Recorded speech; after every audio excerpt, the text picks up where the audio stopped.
আমার এটুকু বিশ্বাস আছে যে আজকে এখন যদি আমার মৃত্যু হয় আমার অনেক বন্ধু আসবে, নিজ চোখে দেখা মানুষের শখ পূরণ তাদের নানা চাচা মামা এরা পূরণ করতেছে। আমার তেমন কেউই নাই, সৃষ্টিকর্তা মা বাবার পর এই আপন বলতে আমি আমার বন্ধুদের দেখি।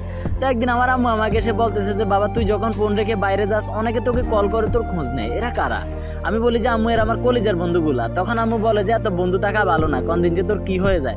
তখন আমি বলি আম্মু আপনি তো জানেন স্বপ্ন পূরণ করতেছে বাবা, আর অল টাইম সাহায্য করে বন্ধু বান্ধব, অনেক সাহস দেয় ওরা আমাকে। আম্মু আজকে যদি আমাকে আমার বন্ধু বান্ধব মেরেও ফেলে আমার আফসোস নাই, আর আপনারাও প্রতিবাদী হবেন না। তখন আম্মু আমাকে বলে যে তুই কসম কাটতি, এরকম কথা আর বলবি না, তোর কিছু হয়ে গেলে আমরা কি করব?